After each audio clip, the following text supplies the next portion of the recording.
जय गोपी जन वल्लभा गिरिवरधारी। जय गोपी जन वल्लभा गिरिवरधारी। यशोदानंदन व्रज जन रंजन। यशोदानंदन व्रज जन रंजन। यमुनतीरावनचारी। यमुनतीरावनचारी।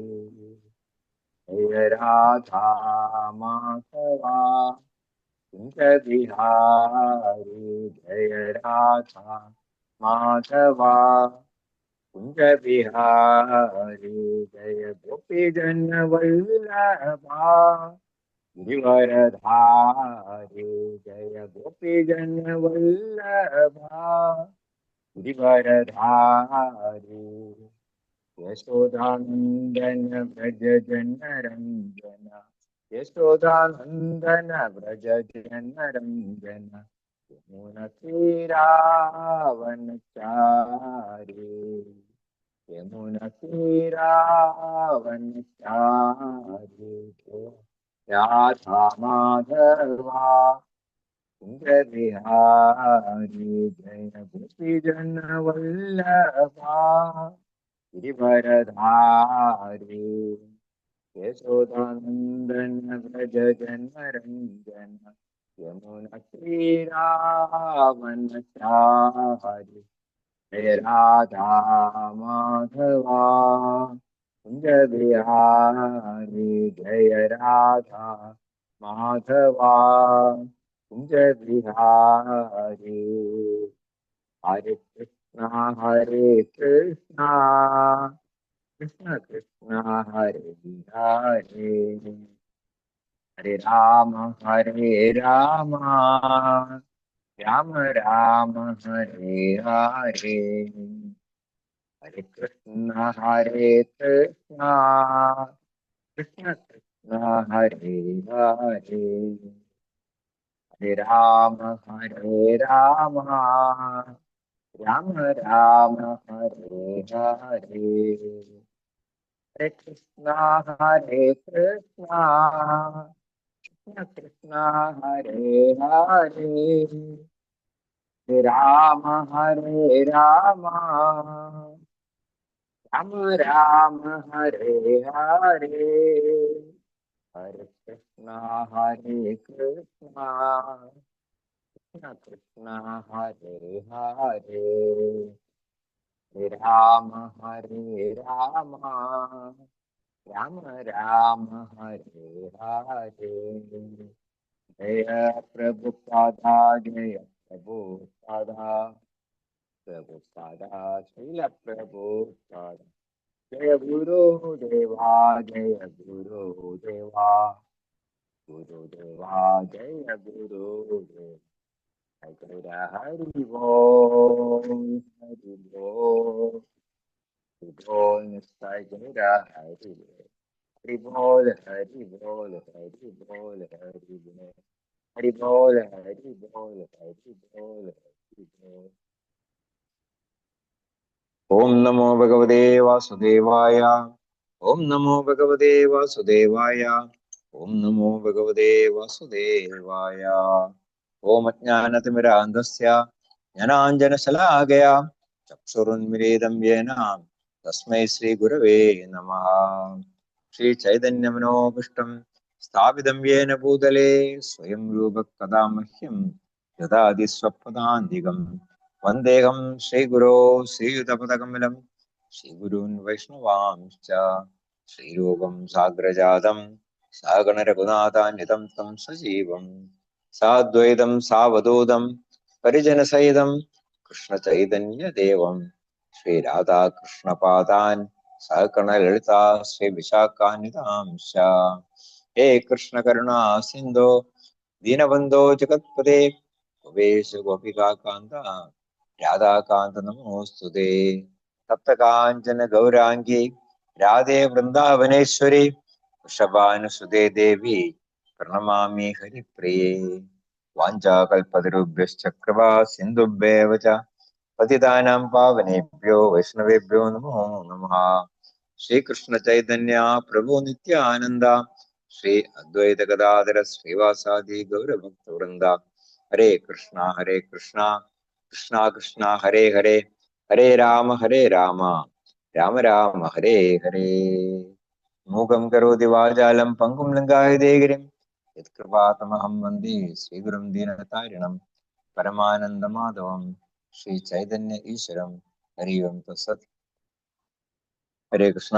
ശ്രീമദ് ഭഗവത്ഗീത യഥാരൂപത്തിന്റെ വിഭൂതി യോഗം എന്ന 10ാം അധ്യായമാണ് നമ്മൾ ചർച്ച ചെയ്തു വരുന്നത്. ഇന്ന് നമ്മൾ ഈ അധ്യായത്തിന്റെ അവസാനത്തെ 5 ശ്ലോകങ്ങൾ ചർച്ച ചെയ്ത് ഈ അധ്യായത്തിന്റെ പരിസമാപ്തി കുറിക്കാം. ശ്ലോകം 38. ദണ്ഡോ ദമയതാം അസ്മി നീതിരസ്മി ജിഗീഷതാം മൗനം ചൈവാസ്മി ഗുഹ്യാനാം ജ്ഞാനം ജ്ഞാനവതാം അഹം. ദണ്ഡോ ദമയതാം അസ്മി നീതിരസ്മി ജിഗീഷതാം മൗനം ചൈവാസ്മി ഗുഹ്യാനാം ജ്ഞാനം ജ്ഞാനവതാമഹം. ദണ്ഡോ ദമയതാം അസ്മി നീതിരസ്മി ജിഗീഷതാം മൗനം ചൈവാസ്മി ഗുഹ്യാനാം ജ്ഞാനം ജ്ഞാനവതാമഹം. ഹരേ കൃഷ്ണ. ഓം നമോ ഭഗവതേ വാസുദേവായ. ദണ്ഡോ ദമയതാസ്മി നീതിരസ്മി ജിഗീഷിതാം മൗനം ചൈവാസ്മി ഗുഹ്യാനാം ജ്ഞാനം ജ്ഞാനമവതാമഹം. ഹരേ കൃഷ്ണ. ഹരേ കൃഷ്ണ. ദണ്ഡോ ദമയതാമസ്മി നീതിരസ്മി ജിഗീഷിതാം മൗനം ചൈവാസ്മി ഗുഹ്യാനാം ജ്ഞാനം ജ്ഞാനവതാമഹം. ഹരേ കൃഷ്ണ. ഹരേ കൃഷ്ണ. നമോ ഭഗവതേ വാസുദേവായ. ദണ്ഡോ ദമയതാമസ്മി നീതിരസ്മി ജിഗീഷതാം മൗനം ചൈവാസ്മി ഗുഹ്യാനാം ജ്ഞാനം ജ്ഞാനവതാമഹം. ഹരേ കൃഷ്ണ പ്രഭുജി. ഹരേ കൃഷ്ണ. നമോ ഭഗവതേ വാസുദേവായ. ദണ്ഡോ ദമയതാസ്മി നീതിരാസ്മി ജിഗീഷിതാം മൗനം ചൈവാസ്മി ഗുഹ്യാനാം ജ്ഞാനം ജ്ഞാനമതാമഹം. ഹരേ കൃഷ്ണ. ഹരേ കൃഷ്ണ പ്രഭു. ഓം നമോ ഭഗവതേ വാസുദേവായ. ശ്ലോകം 38. ദണ്ഡോ ദമയിതാമസ്മി നീതിരസ്മി ജിഗീഷിതാം മൗനം ചൈവാസ്മി ഗുഹ്യാനാം ജ്ഞാനം ജ്ഞാനവതാമഹം. ഹരേ കൃഷ്ണ. ശ്രീലപ്രവാര വിവർത്തനവും ഭാവാർത്ഥവും. ദമയതാം ദമനകർത്താക്കളുടെ ദണ്ഡം ശിക്ഷാ പദ്ധതികളും ജിഗീഷതാം വിജയം കാക്ഷിക്കുന്നവരുടെ നീതിയും ഗുഹ്യാനാം രഹസ്യങ്ങളിൽ മൗനം ഏവച്ച മൗനം തന്നെയും ജ്ഞാനവതാം ജ്ഞാനവാന്മാരുടെ ജ്ഞാനവും അഹം അസ്മി ഞാനാകുന്നു. ദമനകർത്താക്കളുടെ ശിക്ഷാ പദ്ധതികളും വിജയം കാക്ഷിക്കുന്നവരുടെ നീതിയും രഹസ്യങ്ങളിൽ മൗനം തന്നെയും ജ്ഞാനവാന്മാരുടെ ജ്ഞാനവും ഞാനാകുന്നു. ഇവിടെ ശിക്ഷ എന്ന് പറയുമ്പോൾ അധർമ്മികൾക്കെതിരെയുള്ള ശിക്ഷയാണ്. അല്ലാതെ അധർമ്മികള് നീതിയോടെ ജീവിക്കുന്നവരുടെ നേരെ ചെയ്യുന്ന അക്രമത്തിനെ അതിനല്ല ശിക്ഷ എന്ന് പറയുന്നത്. അതിന് ഭഗവാൻ ഒരിക്കലും കൂട്ടുനിൽക്കില്ല. പക്ഷെ അധർമ്മത്തിനെതിരെ പൊരുതാനായിട്ട് അധർമ്മികളെ ശിക്ഷിക്കാനായിട്ട് ഭഗവാൻ എപ്പോഴും മുന്നിലുണ്ടാകും. നമുക്കറിയാം കുരുക്ഷേത്ര യുദ്ധത്തില് ഭഗവാൻ പാണ്ഡവരുടെ സൈഡ് ചേർന്ന് എന്തുകൊണ്ടാണ്? അത് ധർമ്മയുദ്ധമായിരുന്നു, അധർമ്മത്തിനെതിരെയുള്ള പോരാട്ടം. അപ്പോ എപ്പോഴും അങ്ങനെയുള്ള അധർമ്മികളെ ശിക്ഷിക്കാൻ വേണ്ടിയിട്ട് പരിത്രാണായ സാധൂനാം വിനാശായ ച ദുഷ്കൃതാം, ഇപ്പൊ ദുഷ്കൃതികളെ ശിക്ഷിക്കാൻ വേണ്ടിയിട്ടുള്ള ആ കാര്യങ്ങളിൽ അതില് ഭഗവാൻ എപ്പോഴും കൂടെ ഉണ്ടാകും. പിന്നെ പറയുന്നത് എന്താണ്? നീതി, വിജയം കാക്ഷിക്കുന്നവരുടെ നീതി. ഇന്നത്തെ കാലത്ത് നമുക്കത് ഒരിക്കലും പ്രതീക്ഷിക്കാനായിട്ട് സാധിക്കില്ല. ഇപ്പോ ഒരു കോടതിയിൽ ഒരു കേസിൽ പോയി കഴിഞ്ഞാലും ശരി, നമുക്ക് അവിടെ നീതി ലഭിക്കും എന്നുള്ള കാര്യത്തില് യാതൊരു ഉറപ്പും ഇല്ല. കാരണം ഈ അധർമ്മികള് അവരെന്ത് ചെയ്യും, ബാക്ക് ഡോറിൽ കൂടെ പോയിട്ട് ഒരു ജഡ്ജിന് നല്ല ഒരു ഉയർന്ന തുകയ്ക്ക് കൈക്കൂലി കൊടുത്തിട്ട് അവര് കേസിനെ അങ്ങ് മാറ്റി മറിച്ച് കളയും. നമുക്ക് നേരിട്ട് അറിയാവുന്ന കേസുകളാണ് അത്തരത്തിലുള്ള സംഭവം. അപ്പോ അങ്ങനെയുള്ള നീതിയല്ല ഇവിടെ ഉദ്ദേശിക്കുന്നത്. അതായത് അന്യായത്തിന് എതിരെയുള്ള പോരാട്ടം, അതിനെയാണ് ഇവിടെ നീതി എന്ന് പറയുന്നത്. പണ്ട് കാലത്തൊക്കെ നമുക്കറിയാം, ഇപ്പൊ ഒരു എന്തെങ്കിലും ഒരു കേസ് രാജാവിന്റെ മുമ്പിൽ വന്നു കഴിഞ്ഞിട്ടുണ്ടെങ്കിൽ രാജാവ് ഉടനെ പൗരസഭ വിളിച്ചു കൂട്ടും, രാജാവും അതിലുണ്ടാവും, മന്ത്രി ഉണ്ടാകും. അപ്പൊ കേസ് കേട്ടതിന് ശേഷം രാജാവ് മന്ത്രിമാരുടെ അഭിപ്രായം ചോദിച്ചതിന് ശേഷം, മ്യൂട്ട് ചെയ്ത് വെച്ചോളൂ, കേസ് കേട്ടതിന് ശേഷം എല്ലാവരുടെയും അഭിപ്രായം അറിഞ്ഞതിന് ശേഷം യഥാർത്ഥത്തിലുള്ള നീതി എന്താണ് അതാണ് വിധിക്കുന്നത്. അതിനെയാണ് ഇവിടെ നീതി എന്ന് പറയുന്നത്. പിന്നെ ഗുഹ്യാനാം മൗനം, രഹസ്യങ്ങളിൽ വെച്ചിട്ട് മൗനം. അപ്പൊ പല കാര്യങ്ങളും നമുക്ക് വളരെ രഹസ്യമായിട്ട്, സീക്രട്ടായിട്ട് സൂക്ഷിക്കേണ്ടി വരും. അപ്പോ നമ്മൾ എന്ത് ചെയ്യണം, അങ്ങനെയുള്ള സന്ദർഭങ്ങളിൽ നമ്മൾ കഴിയുന്നത് നമ്മൾ മൗനം പാലിക്കുക. അപ്പോ ആ രഹസ്യം നമുക്ക് സൂക്ഷിക്കാനായിട്ട് സാധിക്കും. പക്ഷെ മൗനം എന്ന് പറയുമ്പോൾ അത് ഭഗവാനെ പറ്റിയുള്ള കാര്യങ്ങളിൽ അതിൽ നമ്മൾ മൗനം പാലിക്കാൻ പാടില്ല. ഭഗവാന്റെ കീർത്തനങ്ങൾ ആലപിക്കുക, അല്ലെങ്കിൽ ഭഗവാനെ പറ്റിയുള്ള പ്രചാരണങ്ങൾ നടത്തുക. അപ്പോ അവിടെ അതിലൊന്നും യാതൊരു രഹസ്യവുമില്ല. കാരണം എല്ലാം തന്നെ നമ്മുടെ വൈദിക ഗ്രന്ഥങ്ങളിൽ വളരെ വ്യക്തമായിട്ട് എഴുതി വച്ചിട്ടുള്ള കാര്യങ്ങളാണ് നമ്മൾ പ്രകീർത്തിക്കുന്നത്, നമ്മൾ പ്രചരിപ്പിക്കുന്നത്. അപ്പൊ അതിൽ മൗനത്തിന്റെ ആവശ്യം തന്നെ വരുന്നില്ല. അപ്പോ നമുക്ക് യഥാർത്ഥത്തില് രഹസ്യം അല്ലെങ്കിൽ മൗനം സൂക്ഷിക്കണം എന്നുണ്ടെങ്കിൽ നമ്മൾ എന്ത് ചെയ്യണം, സദാസമയം നമ്മൾ ഭഗവാനെ പറ്റിയുള്ള കാര്യങ്ങൾ നമ്മൾ ചർച്ച ചെയ്യാം, ഭഗവാന്റെ മഹിമകൾ പ്രകീർത്തിക്കുക. അപ്പൊ നമുക്ക് അനാവശ്യമായിട്ടുള്ള കാര്യങ്ങൾ സംസാരിക്കേണ്ടതിന് വരില്ല. അപ്പോ ആ മൗനത്തിന്റെ ആവശ്യം അവിടെ വരില്ല എന്നുള്ളതാണ് ഭഗവാൻ ഇവിടെ പറയാൻ ഉദ്ദേശിക്കുന്നത്. പിന്നെ പറയുന്നത് എന്താണ്, ജ്ഞാനം. എന്താണ് ജ്ഞാനം? ജ്ഞാനവാന്മാരുടെ ജ്ഞാനം എന്ന് പറയുന്നത് എന്താണ്? അത് വളരെ വിശദമായിട്ട് നമ്മൾ 13-ാം അധ്യായത്തിൽ അതിനെപ്പറ്റി ചർച്ച ചെയ്യും. 20 കാര്യങ്ങൾ പറയുന്നുണ്ട്. അമാനിത്വം, അതമ്പിത്വം, അഹിംസ, ശാന്തിരാർജവം, ആചാര്യോപാസനം, ശൗചം, സ്ഥൈര്യം, ആത്മ വിനിഗ്രഹ, ഇന്ദ്രിയാർത്ഥേഷു വൈരാഗ്യം, അനഹങ്കാരമേവച, ജന്മമൃത്യുജരാവ്യാധി ദുഃഖദോഷാനുദർശനം, അസക്തിരനഭിഷ്വംഗ, പുത്രോദ്ധാരഗൃഹാദിഷു നിത്യം ച സമചിത്തസ്വം, ഉപവത്തിഷു മയി ചാനന്യയോഗേന ഭക്തിയോഗേന ഭക്തി അവ്യഭിചാരിണി, വിവിക്ത ദേശസേവിത്വം, അരതിർജന സംസ്കൃതി, അധ്യാത്മജ്ഞാനം, നിത്യത്വം, തത്വജ്ഞാനാർത്ഥ ദർശനം, ഏതത് ജ്ഞാനം ഇതി പ്രോക്തം, അജ്ഞാനം യഥതോ അന്യത. ഈ 20 കാര്യങ്ങൾ പറഞ്ഞതിന് ശേഷം എന്താണ് ഭഗവാൻ പറയുന്നത്? ഏതത് ജ്ഞാനം ഇതി പ്രോക്തം, ഇതിനെയാണ് ജ്ഞാനം എന്ന് പറയുന്നത്. ഇതിനപ്പുറം ഉള്ളതെല്ലാം അജ്ഞാനം യഥതോ അന്യത, ഇതിനപ്പുറമുള്ളതെല്ലാം അജ്ഞാനമാണെന്ന് ഞാൻ ഇവിടെ പ്രഖ്യാപിക്കുന്നു എന്ന് ഭഗവാൻ 13-ാം അധ്യായത്തിൽ പറയുന്നുണ്ട്. നമുക്കത് ആ അധ്യായം വരെ നമുക്ക് വിശദമായിട്ട് ചർച്ച ചെയ്യാം. പക്ഷെ അതിന്റെ സംഗ്രഹം എന്താണെന്ന് വെച്ചിട്ടുണ്ടെങ്കിൽ, ഭൗതിക പദാർത്ഥത്തിനും ആത്മാവിനും തമ്മിലുള്ള വ്യത്യാസം എന്താണെന്ന് മനസ്സിലാക്കിക്കൊണ്ട്, അതുപോലെ തന്നെ ഭഗവാന്റെ ഉത്തമവും അധവുമായിട്ടുള്ള പ്രകൃതിയെ കുറിച്ചിട്ടുള്ള ആ വ്യത്യാസം അത് മനസ്സിലാക്കിക്കൊണ്ട് ഭഗവത് സേവനത്തിന് വേണ്ടിയിട്ട് നമ്മുടെ ജീവിതം മാറ്റിവെക്കുന്നത് തന്നെയാണ് ജ്ഞാനം എന്ന് പറയുന്നത്. അപ്പോ അതാണ് ഈ ശ്ലോകത്തിൽ പറയുന്നത്. ശ്ലോകം 39.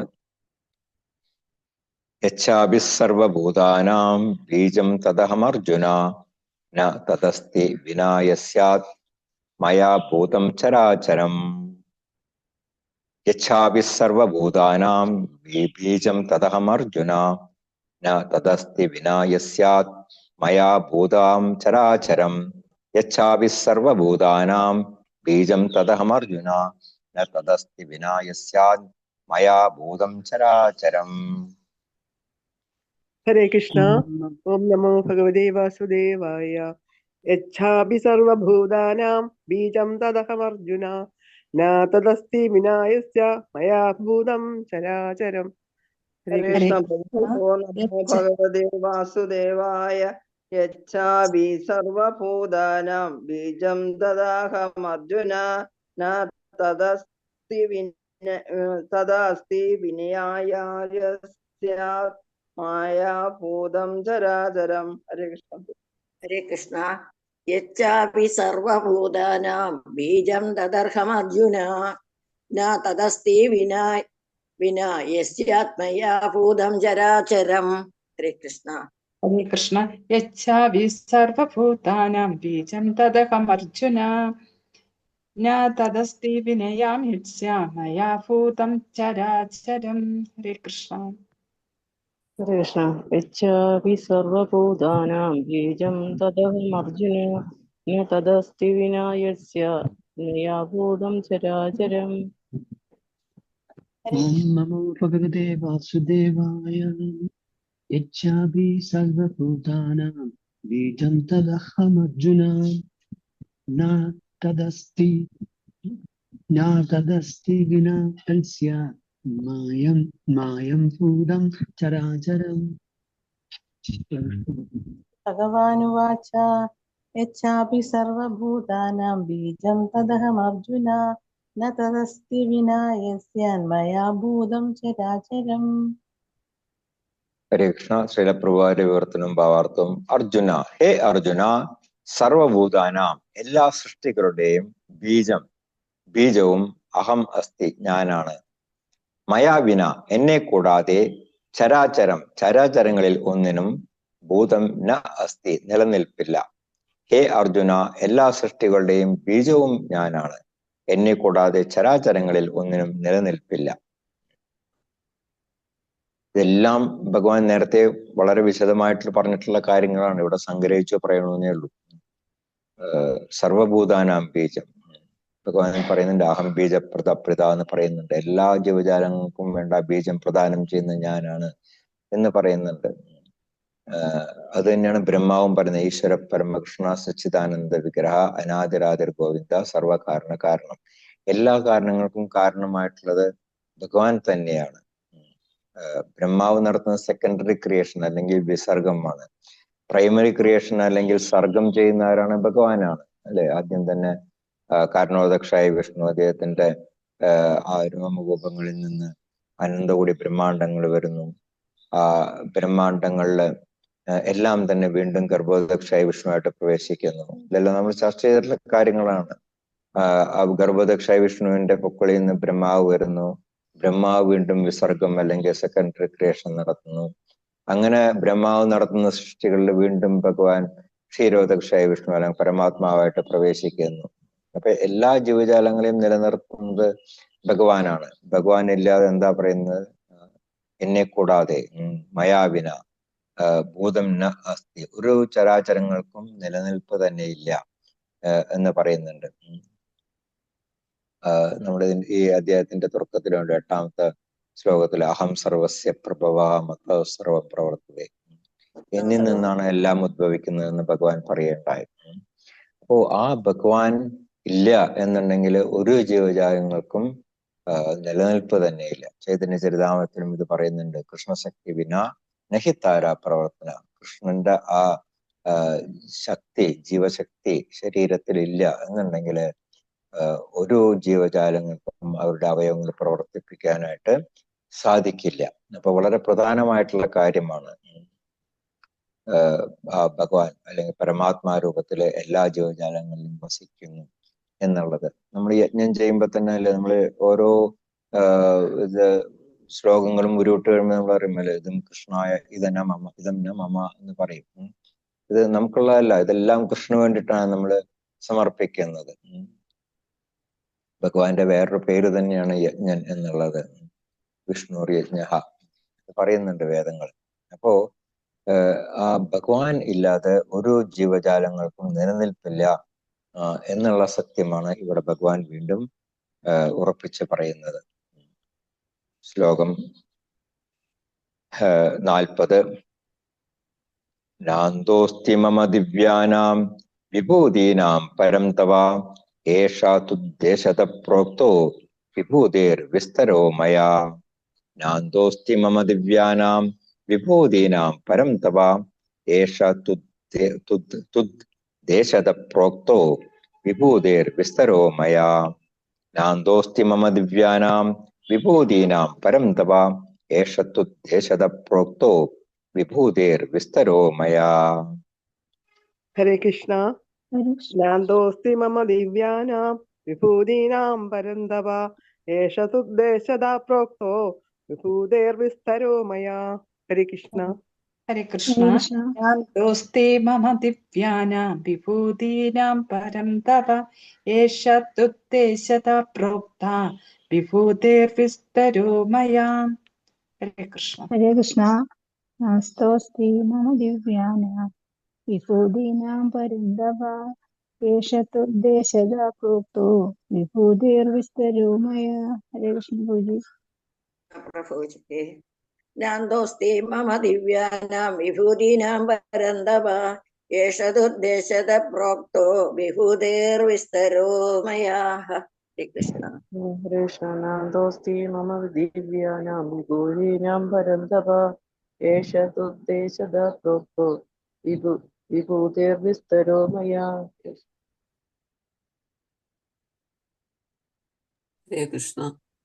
നമോ ഭഗവതേ വാസുദേവായ.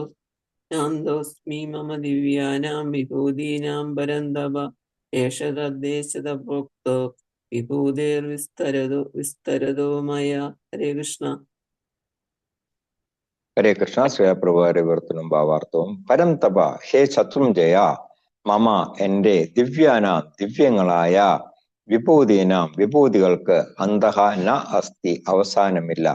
തു എന്നാൽ മയാ പ്രോക്തഃ ഞാൻ പറഞ്ഞതാകട്ടെ മമ എന്റെ ഏഷ വിസ്തരഃ ഈ അനന്തമായ വിഭൂതേഹേ വിഭൂതികളുടെ ഉദ്ദേശതഃ ഒരു സൂചന മാത്രമാണ്. ഹേ ശത്രുഞ്ജയ എന്റെ ദിവ്യങ്ങളായ വിഭൂതികൾക്ക് അവസാനമില്ല. എന്നാൽ ഞാൻ പറഞ്ഞതാകട്ടെ എന്റെ ഈ അനന്തമായ വിഭൂതികളുടെ ഒരു സൂചന മാത്രമാണ്.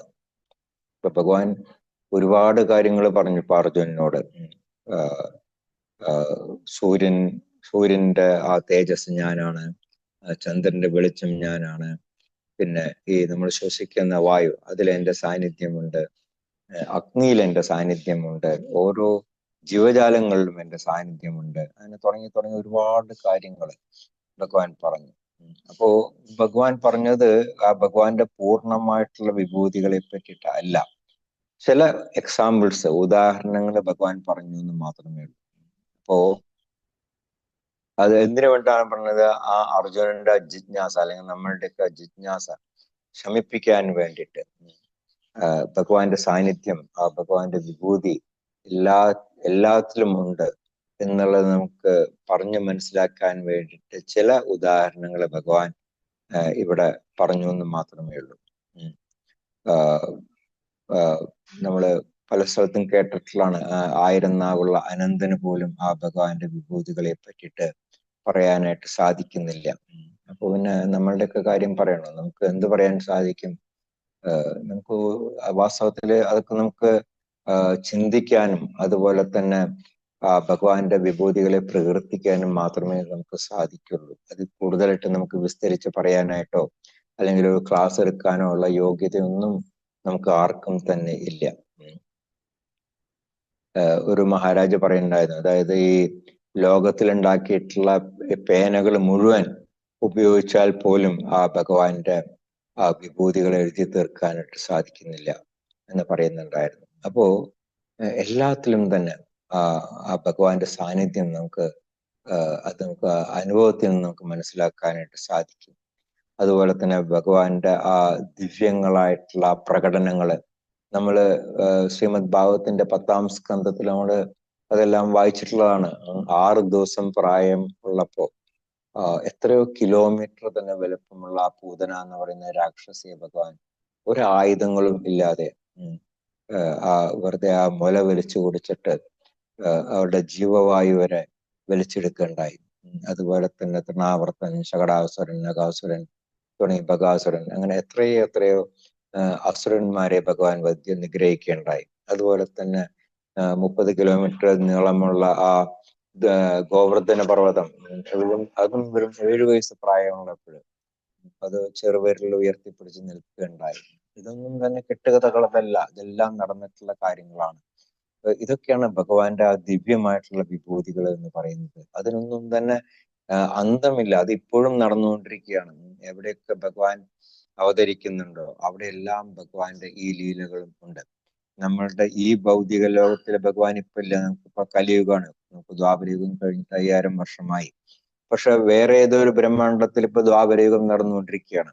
അത് കഴിയുമ്പോൾ അടുത്തൊരു ബ്രഹ്മാണ്ഡത്തിൽ ദ്വാപരയുഗം നടക്കും. അങ്ങനെ ഇത് യാതൊരു അനന്തവും ഇല്ലാത്ത അന്തവും ഇല്ലാത്ത വിഭൂതികളാണ് ഭഗവാന്റെ കാര്യങ്ങൾ. അപ്പോൾ അതിന് ഒട്ടും തന്നെ അതിന് അവസാനമില്ല. ഈ ഭഗവാൻ പറഞ്ഞതെല്ലാം തന്നെ വെറും സൂചനകളാണ് എന്നുള്ളതാണ് ഈ ശ്ലോകത്തില് ഭഗവാൻ പറയുന്നത്. ശ്ലോകം 41. യത് വിഭൂതിമത് സത്വം ശ്രീമദ് ഊർജിതം ഏവവാ തത്തത് ഏവാവഗച്ഛത്വം മമ തേജോ അംശ സംഭവം. യത് വിഭൂതിമത് സത്വം ശ്രീമദ് ഊർജിതം ഏവവാ തത്തത് ഏവാവഗച്ഛത്വം മമ തേജോ അംശ സംഭവം. യത് വിഭൂതിമത് സത്വം ശ്രീമദ് ഊർജിതം ഏവവാ തത്തത് ഏവാവഗച്ഛത്വം മമ തേജോ അംശ സംഭവം. ഹരേ കൃഷ്ണ. യദ്വത് വിഭൂതിമത് സത്വം ശ്രീമദുർജിതമേവ വാ ശ്രീമദ് ഊർജിതം ഏവ വാ ശ്രീമദ് ഊർജിതമേവ വാ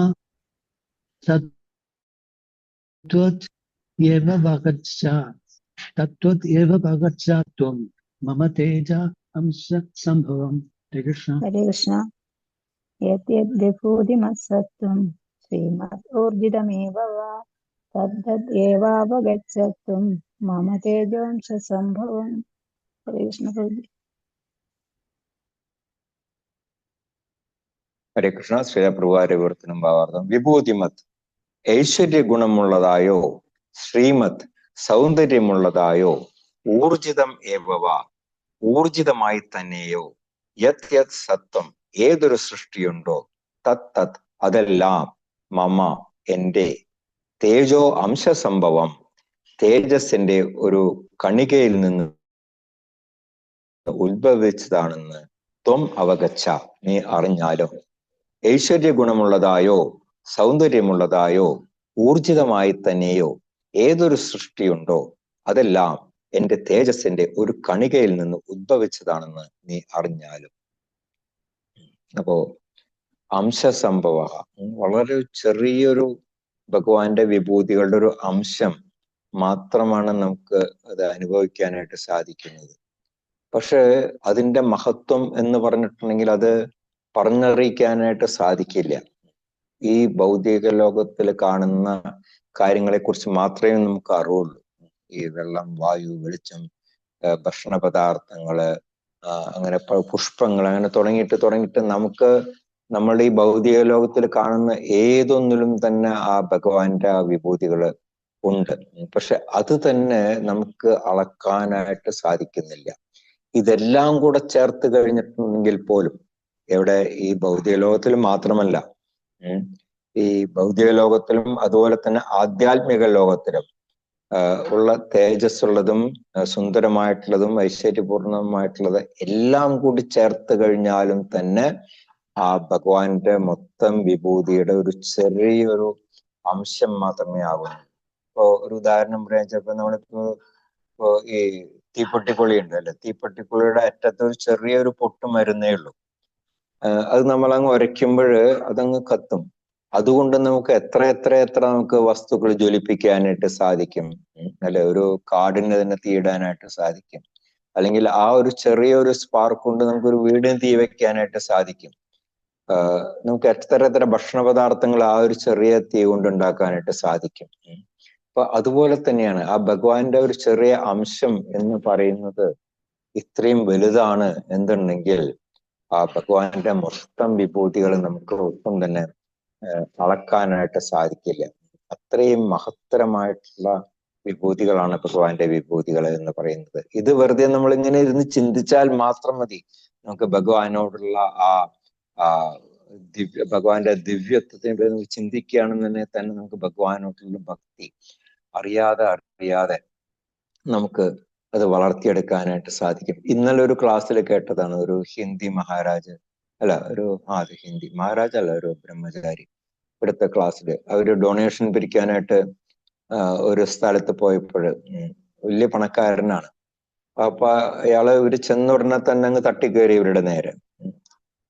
നിങ്ങൾക്കൊക്കെ ഇത് മാത്രമേ ഒരു പണിയുള്ളൂ, ഇരക്കാൻ നടക്കൽ മാത്രമേ ഒരു പണിയുള്ളൂ, നിങ്ങൾക്ക് ജോലി ചെയ്ത് ജീവിച്ചൂടെ, അത് ഇത് എന്നൊക്കെ പറഞ്ഞിട്ട്, എന്നെ പോലെ ഒരു അഭിമാനിയായിട്ട് നിങ്ങൾക്ക് ജീവിക്കാൻ സാധിക്കില്ലേ എന്നൊക്കെ പറഞ്ഞിട്ട്. അപ്പോ അത് നിങ്ങൾ ഏത് രീതിയിലാണ് സംസാരിക്കുക, അതിനെപ്പറ്റി പറയുന്നത് ചോദിച്ചപ്പോൾ ഞാൻ കണ്ടില്ലേ, ഞാൻ ഇത്രയും വലിയ വീടിന്റെ ഈ ഇലക്ട്രിസിറ്റി ബില്ല് ഞാൻ കൃത്യം ആ ഡേറ്റിന് കൊണ്ടുപോയിട്ട് അടയ്ക്കും. അതുപോലെ തന്നെ ഗവൺമെന്റിന്റെ ആ ടാക്സ് ബില്ല് വന്നു കഴിഞ്ഞിട്ടുണ്ടെങ്കിൽ വന്ന ദിവസം തന്നെ ഞാൻ അതടയ്ക്കും. എന്റെ എല്ലാ കാര്യങ്ങളിലും വളരെ കൃത്യനിഷ്ഠയാണ്, അതാണ് ഇതാണ് എന്നൊക്കെ പറഞ്ഞു. അപ്പൊ ഇവര് ചോദിച്ചു, അപ്പോ അങ്ങനെയാണെന്നുണ്ടെങ്കിൽ ഇപ്പോ നിങ്ങൾ ശ്വസിക്കുന്ന ഈ വായു അതിന് നിങ്ങൾ എന്തെങ്കിലും ടാക്സ് കൊടുക്കുന്നുണ്ടോ? അതുപോലെ തന്നെ നിങ്ങൾ കുടിക്കുന്ന വെള്ളം അതിന് നിങ്ങൾ എന്തെങ്കിലും ടാക്സ് കൊടുക്കുന്നുണ്ടോ?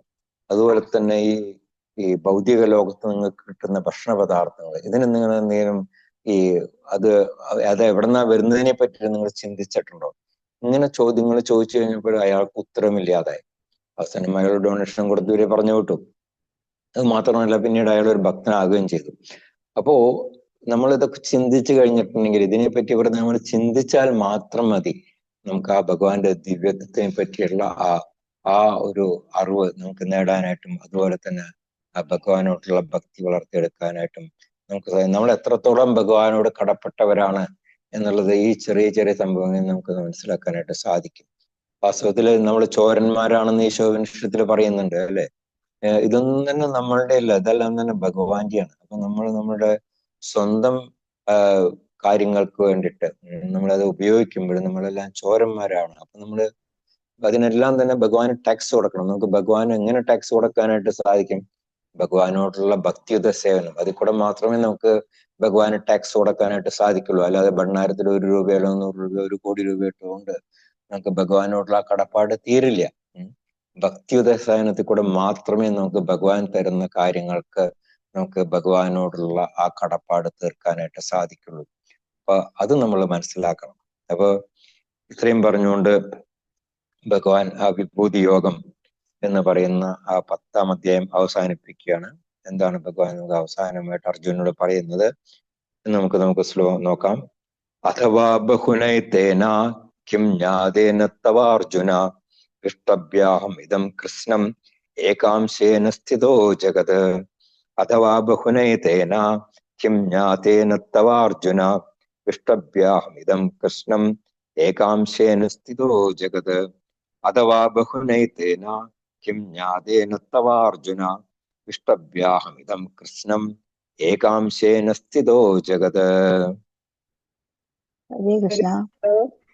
അഥാവാദേന കിം ജ്ഞാതേന തവാർജുന വിഷ്ടഭ്യാഹമിദം കൃഷ്ണം ഏകാംശേന സ്ഥിതോ ജഗത്. ഹരേ കൃഷ്ണ കൃഷ്ണ കൃഷ്ണ ഹരേ ഹരേ, ഹരേ രാമ രാമ രാമ ഹരേ ഹരേ. ഹരേ കൃഷ്ണ. ഹരേ കൃഷ്ണ. അഥവാ ബഹുനൈതേന കിം ജ്ഞാതേന തവാർജുന വിഷ്ടം ഫ്യാഹം മിതം കൃതസ്നം മേകാംശേന സ്ഥിതോ ജഗത്. ഹരേ കൃഷ്ണ കൃഷ്ണ കൃഷ്ണ ഹരേ ഹരേ, ഹരേ രാമ രാമ രാമ ഹരേ ഹരേ. ഹരേ കൃഷ്ണ. ഹരേ കൃഷ്ണ. അഥവാ ബഹുനൈതേന കിം ജ്ഞാതേന തവാർജുന വിഷ്ടഭ്യാഹമിദം കൃഷ്ണം ഏകാംശേന സ്ഥിതോ ജഗത്. ഹരേ കൃഷ്ണ കൃഷ്ണ കൃഷ്ണ ഹരേ ഹരേ, ഹരേ രാമ രാമ രാമ ഹരേ ഹരേ. ഓം നമോ ഭഗവതേ വാസുദേവായ. ഓം ശ്രീകൃഷ്ണായ പരബ്രഹ്മണേ പരമാത്മനെ നമോ നമഃ. അത അത വാ ബഹുനൈതേന കിം ജ്ഞാതേന തവാർജുന വിഷ്ടവ്യാഹമിദം കൃഷ്ണം ഏകാംശേന സ്ഥിതൗ ജഗത്. ഹരേ കൃഷ്ണ. Hare ഹരേ കൃഷ്ണ. Krishna. വായിക്കൂ വായിക്കൂ. अदपादघ्नैतेन किं ज्ञातेन तवार्जुन विष्टव्याहमिदं कृष्ण नेकांशेन स्थितो जगत्. हरे कृष्ण कृष्ण कृष्ण हरे हरे हरे राम राम राम हरे हरे. हरे कृष्ण. अथवा बहुनैतेन किं ज्ञातेन तवार्जुन विष्टभ्याहमिदं कृष्णम् एकांशेन स्थितो जगत्. हरे कृष्ण कृष्ण कृष्ण हरे हरे हरे राम राम राम हरे हरे. हरे कृष्ण. हरे कृष्ण. ओम नमो भगवते वासुदेवाय. अदा अदा अदा बहुनेदेन किं ज्ञातेन तवार्जुन इष्टाभ्याहमिदं कृस्तेन मेघाचेन स्थितो जगत्. हरे कृष्ण कृष्ण कृष्ण हरे हरे हरे राम राम राम हरे हरे. हरे कृष्ण प्रभु. ഹരേ കൃഷ്ണ. ഹരേ കൃഷ്ണ. ശ്രീല പ്രഭുവാന്റെ വിവർത്തനം ഭാവാർത്ഥം. അർജുന, ഹേ അർജുന, അഥവാ അല്ലെങ്കിൽ തന്നെ, ബഹുന ഇനിയും വിശദമായി, ഏതേന ജ്ഞാതേന ഇതെല്ലാം അറിഞ്ഞിട്ട്, കിം എന്തു ഫലം, മമ എന്റെ, ഏകാംശേന ഒരു ചെറിയ അംശം കൊണ്ടാണ്, ഇതം കൃഷ്ണം ജഗത്ത് ഈ മഹാപ്രപഞ്ചത്തിൽ വ്യാപിച്ച്, അഹം സ്ഥിതഃ ഞാൻ അതിനെ നിലനിർത്തുന്നത്. ഹേ അർജുന, അല്ലെങ്കിൽ തന്നെ ഇനിയും വിശദമായി ഇതെല്ലാം അറിഞ്ഞിട്ട് എന്ത് ഫലം, എന്റെ ഒരു ചെറിയ അംശം കൊണ്ടാണ് ഈ മഹാപ്രപഞ്ചത്തിൽ വ്യാപിച്ച് ഞാൻ അതിനെ നിലനിർത്തുന്നത്. 10ാം അധ്യായത്തിന്റെ ഭൂതിയോഗം എന്ന 10ാം അധ്യായത്തിന്റെ അവസാന ശ്ലോകമാണിത്. ഭഗവാൻ പറയുന്നത് എന്താണ്? എന്റെ ഒരു ചെറിയ അംശം കൊണ്ടാണ് ഞാൻ ഈ പ്രപഞ്ചത്തിനെ മുഴുവൻ തന്നെ നിലനിർത്തുന്നത്. നമ്മളിത് പലപ്പോഴും ചർച്ച ചെയ്തിട്ടുള്ള കാര്യമാണ്. ഭഗവാൻ ഈ ഭൗതിക ലോകത്തിലേക്ക് വരുന്നതന്നെ ഇല്ല വാസ്തവത്തില്. പക്ഷെ എന്നിരുന്നാലും ഭഗവാന്റെ ഒരു ചെറിയൊരു അംശം പരമാത്മാവായിട്ട് എല്ലാ ജീവജാലങ്ങളിലും അത് പ്രവേശിച്ചിട്ട് എല്ലാത്തിനെയും നിലനിർത്തുകയാണ് ചെയ്യുന്നത്. അങ്ങനെ ഭഗവാൻ പ്രപഞ്ചം മുഴുവൻ സർവ്വചരങ്ങളിലും അചരങ്ങളിലും എല്ലാം തന്നെ അങ്ങനെ വ്യാപിച്ച് നിൽക്കുകയാണ് ചെയ്യുന്നത്. എന്തിനു വേണ്ടിയിട്ട്? അതിനെ നിലനിർത്താൻ വേണ്ടിയിട്ട്. സമുദ്രമന്ഥനം നടന്ന സമയത്ത് നമ്മൾ കണ്ടു, അത് ഭഗവാൻ തന്നെ വേണ്ടി ഒന്നുമല്ലേ എല്ലാ സ്ഥലത്തും ആ ഒരു കർമ്മം നടത്താൻ വേണ്ടിയിട്ട്. താഴെ കൂർമ്മമായിട്ടും അതുപോലെ തന്നെ മറ്റേ ഇതായിട്ട് അത് അമൃത് വന്ന സമയത്ത് ഡിസ്ട്രിബ്യൂട്ട് ചെയ്യാനായിട്ടും മോഹിനിയായിട്ടും പിന്നെ മരുന്ന് അത് ധന്വന്തരി മൂർത്തിയായിട്ട് വന്നു. അങ്ങനെ എല്ലാം തന്നെ ഭഗവാന്റെ സാന്നിധ്യം ഓരോ ഭാഗത്തും നമ്മൾ കണ്ടിരുന്നു. അപ്പൊ അതുപോലെ തന്നെ സൃഷ്ടിയെ പറ്റിയിട്ട് നമ്മുടെ 20ാമത്തെ ശ്ലോകത്തിൽ ചർച്ച ചെയ്തിരുന്നു. സൃഷ്ടി തുടങ്ങിയ സമയത്ത് ആദ്യം തന്നെ സംഘർഷണൻ എന്ന് പിന്നെ നാരായണൻ എന്ന് വീണ്ടും സംഘർഷണൻ, ആ സംഘർഷണൻ എന്ന് പിന്നെ കാരണോദക്ഷായി വിഷ്ണു. അങ്ങനെ ആ കാരണോദക്ഷായ വിഷ്ണു ബ്രഹ്മസമിതിയിൽ പറഞ്ഞിട്ടുണ്ട്, യക്കാരണാർണവജലേ ഭജതി സ്മ യോഗനിദ്രാം എന്ന് പറയുന്നുണ്ട്. അങ്ങനെ യോഗനിദ്രയിൽ കിടന്നുകൊണ്ട് അങ്ങനെ അദ്ദേഹത്തിന്റെ രോമകൂപങ്ങളിൽ നിന്ന് വീണ്ടും വീണ്ടും ഓരോ ബ്രഹ്മാണ്ടങ്ങൾ, അനന്തകോടി ബ്രഹ്മാണ്ടങ്ങൾ എന്നാ പറഞ്ഞിരിക്കുന്നു. അനന്ത ജഗതണ്ട സോമകുമാനം, അനന്തകോടി ബ്രഹ്മാണ്ടങ്ങൾ അങ്ങനെ വന്നുകൊണ്ടേയിരിക്കുകയാണ്. അപ്പൊ അങ്ങനെ വരുന്ന ഓരോ ബ്രഹ്മാണ്ടങ്ങളിലും ഭഗവാൻ വീണ്ടും പ്രവേശിക്കുന്നു. അങ്ങനെ സൃഷ്ടി അങ്ങനെ തുടർന്നുകൊണ്ടിരിക്കുന്നു. ഇതെല്ലാം നമ്മള് നേരത്തെ വിസ്തരിച്ച് പറഞ്ഞിട്ടുള്ളതാണ്. അപ്പോ അങ്ങനെ ഈ മഹാപ്രപഞ്ചത്തിന്റെ അത് എന്ന് പറയുന്നത്, ആ നിലനിൽപ്പ് എന്ന് പറയുന്നത് എത്രയാണ്? ഭഗവാന്റെ ഒരു ശ്വാസം മാത്രമേ ഉള്ളൂ. യസ്യൈക നിശ്വസിത കാലം അഥാവലംബ്യ ജീവൻ തിലോമ വിലജാ ജഗതണ്ട നാദാഹ. ഭഗവാൻ ഒരു ശ്വാസം പുറത്തേക്ക് വിടുമ്പോഴാണ് ഇതെല്ലാം നടക്കുന്നത്. ഭഗവാൻ തിരിച്ചാ ശ്വാസം അകത്തെടുക്കുമ്പോൾ ഇതെല്ലാം തന്നെ ഇല്ലാതാകും. അപ്പോ എത്ര കാലം ഭഗവാന്റെ ഒരു ശ്വാസം അത്രയേ ഉള്ളൂ. അപ്പോ അങ്ങനെ ഭഗവാൻ ഇവിടെ അർജുനനോട് പറയാണ്, നീ ഇത്രമാത്രം അറിഞ്ഞാൽ മതി, ഇതിൽ കൂടുതൽ നിനക്ക് അറിഞ്ഞിട്ട് വലിയ പ്രയോജനമൊന്നും ഇല്ല. അഥവാ ബഹുനൈതേന ജ്ഞാതേന, ഈ ഭൗതിക ലോകത്തിലെ ഈ ഏറ്റവും വലിയ സൃഷ്ടിയായിട്ടുള്ള ബ്രഹ്മാവ് മുതൽ ഏറ്റവും ചെറിയ ഉറുമ്പിനെ വരെ പുലർത്തുന്നത് ഭഗവാനാണ്. ഇത് ബ്രഹ്മദേവൻ പറയുന്നുണ്ട് അല്ലെ, ബ്രഹ്മാതികീട പതകാവദേശ ജീവ എന്ന് പറയുന്നുണ്ട്. അപ്പോ എല്ലാത്തിനകത്തും ഭഗവാനുണ്ട്. ഭഗവാൻ ഒന്നാണ് അല്ലെ. ആ ഭഗവാനാണ് അങ്ങനെ വിസ്തരിച്ച് എല്ലാ സ്ഥലത്തേക്കും എത്തുന്നത്. ഏകോപ്യസൗ രചയിതും ജഗതുണ്ട് കോടി. ആ ഒന്നായിട്ടുള്ള ഭഗവാനാണ് ഈ കോടി ജഗത് ഉണ്ടാക്കിക്കൊണ്ടിരിക്കുന്നത്. അങ്ങനെ ആ ഭഗവാൻ അങ്ങനെ എല്ലാ സ്ഥലത്തിലും പരമാത്മാവായിട്ട് പ്രവേശിക്കുന്നു. ഇതെല്ലാം നമുക്ക് ബ്രഹ്മസംഹിത നമ്മള് വിശദമായിട്ട് നമ്മളത് മനസ്സിലാക്കുകയാണെന്നുണ്ടെങ്കിൽ ഇതെല്ലാം തന്നെ നമുക്ക് മനസ്സിലാക്കാൻ സാധിക്കും. അണ്ടാന്തരസ്ഥ പരമാണു ചയാന്തരസ്ഥം, എല്ലാ കാര്യങ്ങളും അതിൽ പറഞ്ഞിട്ടുണ്ട്. അപ്പൊ ഈ ഒരു അടിസ്ഥാന തത്വം മാത്രം അറിഞ്ഞാൽ മതി എന്നുള്ളതാണ് ഭഗവാൻ ഇവിടെ പറയുന്നത്. അതിനേക്കാളൊക്കെ ഉപരിയായിട്ട് ഈ ഭഗവാന് ഭക്തിയുത സേവനം അനുഷ്ഠിക്കുക, അതാണ് ഏറ്റവും പ്രധാനമായിട്ടുള്ള കാര്യം. ഭഗവാൻ തന്നെ പറയുന്നുണ്ടല്ലോ, സർവധർമാൻ പരിത്യജ മാം ഏകം ശരണം വ്രജ എന്ന് പറയുന്നുണ്ട്. നിങ്ങൾ എന്നെ മാത്രം ശരണം പ്രാപിക്കൂ എന്നുള്ളതാണ് ഭഗവാൻ പറയുന്നത്.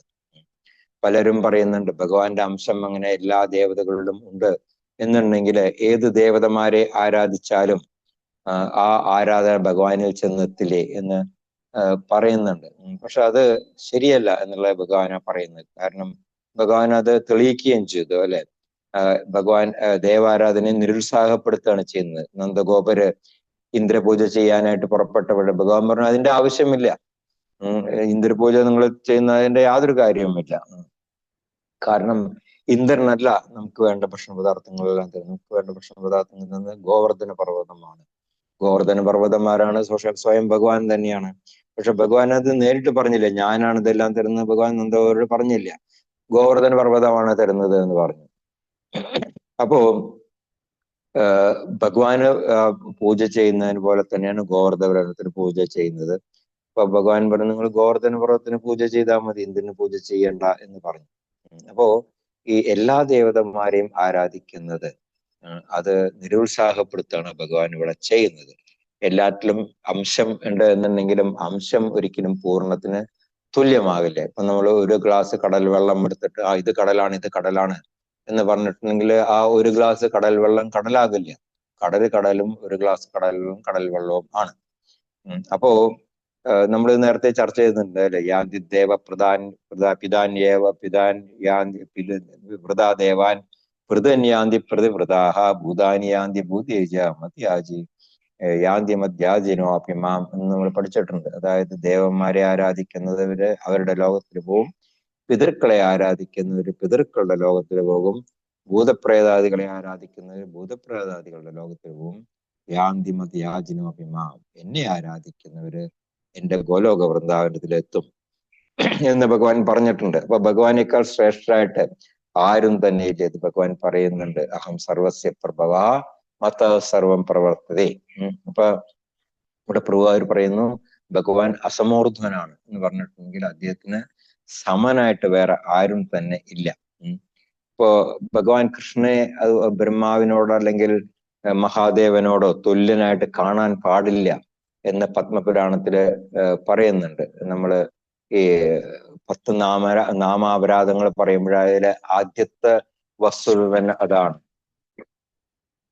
ഭഗവാൻ ബ്രഹ്മാവിനെ അല്ലെങ്കിൽ മഹാദേവനെ ഭഗവാനോട് തുല്യനായിട്ട് കാണാൻ പാടില്ല. ശിവസ്യ ശ്രീവിഷ്ണോർ യ ഇഹ ഗുണസമ ആദിക സകലം ദിയാ ഭിന്നം പശ്യേത് സ ഖലു ഹരിനാമ അഹിതകരഃ എന്ന് പറയുന്നുണ്ട് പത്മപുരാണത്തില്. അതായത് ഭഗവാൻ ശിവൻ അതുപോലെ തന്നെ ബ്രഹ്മാവ് ഇവരെ ഭഗവാനോട് തുല്യനായിട്ട് കാണാൻ പാടില്ല. അത് ഹരിനാമ അഹിതകരം, അത് ഹരിനാമത്തിന് എതിരായിട്ടുള്ള അപരാധമാണ് എന്ന് പത്മപുരാണത്തില് പറയുന്നുണ്ട്.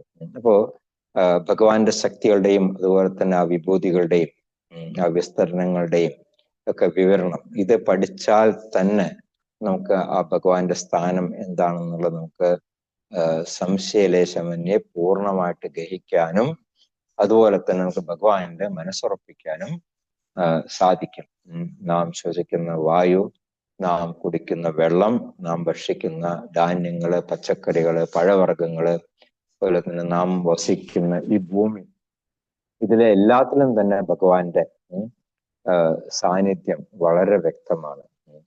ഇപ്പോ തന്റെ പരമാത്മാ രൂപത്തില് ഭഗവാൻ എല്ലായിടത്തും വ്യാപിച്ചു നിൽക്കുന്നു. അപ്പൊ ഈ ഒരു സത്യം മനസ്സിലാക്കിയ ഭക്തൻ എപ്പോഴും കൃഷ്ണാവബോധത്തിൽ മനസ്സുറപ്പിച്ചിട്ട് സദാ സേവനനിരതനായിരിക്കും എന്നുള്ളതാണ് ശ്രീധരപ്രഭുപാദർ പറയുന്നത്. ശ്രീധരപ്രഭുപാദർ ഈ അധ്യായത്തിന്റെ തന്നെ 8 മുതൽ 11 വരെയുള്ള ശ്ലോകങ്ങൾ നമ്മൾ വളരെ ശ്രദ്ധയോടുകൂടിയിട്ട് നമ്മൾ പഠിക്കണം. അത് ഈ ശ്രീമദ് ഭഗവത്ഗീതയുടെ തന്നെ കാതലാണ്. അഹം സർവസ്യ പ്രഭാ മത സർവം പ്രവർത്തതേ എന്ന് തുടങ്ങിയിട്ട് തേഷാം ഏവാനുകമ്പാർത്ഥം അഹം അജ്ഞാനജം തമഹ നാശയാമി ആത്മഭാവസ്ഥോ ജ്ഞാനദീപേന ഭാസത. ഇപ്പൊ ഈ 4 ശ്ലോകങ്ങളില് ആ സംബന്ധം, അവിധേയം, പ്രയോജനം, ഈ 3 കാര്യങ്ങളെ പറ്റിയിട്ടാണ് വളരെ വ്യക്തമായിട്ട് ഭഗവാൻ നമുക്ക് പറഞ്ഞു തരുന്നത്. നമ്മളും ഭഗവാനുമായിട്ടുള്ള ബന്ധം എന്താണ്, ആ ബന്ധം എന്താണെന്നുള്ളത് നമുക്ക് എങ്ങനെ മനസ്സിലാക്കാം, അത് നമുക്ക് എങ്ങനെ പ്രയോജനപ്പെടുത്താം, നമുക്ക് ഭക്തിയുത സേവനം വഴി നമുക്ക് പ്രയോജനപ്പെടുത്താം. അങ്ങനെ ഭക്തിയുത സേവനം അനുഷ്ഠിക്കുമ്പോഴുള്ളത് പ്രയോജനം എന്താണ്? നാശ്യാമി ആത്മഭാവസ്തു ജ്ഞാനദീപേന ഭാസ്വത എന്നുള്ളത് ഭഗവാൻ പറയുന്നുണ്ട്. അപ്പോ ഭഗവാന്റെ ഈ ഒരു അംശം കൊണ്ട് ഈ ഭൗതിക പ്രപഞ്ചത്തിനെ നിലനിർത്തുന്നു. ഏകാംശേന സ്ഥിതോ ജഗത്. സൂര്യന് പോലും തന്റെ തേജസ് ലഭിക്കുന്നത് ഭഗവാന്റെ ആ ബ്രഹ്മജ്യോതിസിൽ നിന്നാണ്. അപ്പോ ഇത്രയും മഹത്തരമാണ് ആ ഭഗവാന്റെ വിഭൂതികൾ എന്ന് പറയുന്നത്. ഭഗവാൻ ഇവിടെ പറഞ്ഞു തന്ന വിഭൂതികളിൽ നിന്ന് തന്നെ നമുക്ക് ഒരു വലിയൊരു ഭഗവാന്റെ മഹത്വം എന്താണെന്നുള്ളത് നമുക്ക് ഏകദേശം മനസ്സിലായി. പക്ഷെ അതൊന്നും അല്ല ഭഗവാന്റെ വിഭൂതികൾ എന്ന് പറയുന്നത്. അത് ഒരിക്കലും വിസ്തരിച്ചാൽ തീരാത്തതാണ് എന്നുള്ളതാണ്. അപ്പോ നമുക്ക് എല്ലാവർക്കും തന്നെ ഭഗവാനോടുള്ള ആ ഭക്തിയില് ഉറച്ചു നിൽക്കാനും അതുപോലെ തന്നെ ഭക്തിയുടെ സേവനം അനുഷ്ഠിക്കാനും അതുവഴി ഭഗവാന്റെ ധാമമായിട്ടുള്ള ഗോലോക വൃന്ദാവനത്തില് ഈ ജന്മത്തോടുകൂട്ട് നമുക്ക് എത്തിച്ചേരാനും ആയിട്ടുള്ള അനുഗ്രഹം ഭഗവാനിൽ നിന്ന് ലഭിക്കട്ടെ എന്ന് പ്രാർത്ഥിച്ചുകൊണ്ട് നമുക്ക് ഈ അധ്യായം ഇവിടെ സമാപിക്കാം. ആർക്കെങ്കിലും എന്തെങ്കിലും സംശയങ്ങളുണ്ടെങ്കിൽ ചോദിക്കാം, എന്തെങ്കിലും അഭിപ്രായങ്ങൾ പറയാനുണ്ടെങ്കിലും പറയാം. ഹരേ കൃഷ്ണ കൃഷ്ണ കൃഷ്ണ ഹരേ ഹരേ, ഹരേ രാമ രാമ രാമ ഹരേ ഹരേ. ഗ്രന്ഥരാജ് ശ്രീമദ് ഭഗവത്ഗീത की जय, श्रील प्रभुपाद की जय, गुरु महाराज की जय. निताय गौर प्रेमानंद. हरे कृष्णा प्रभु. हरे कृष्णा प्रभु, ഇത്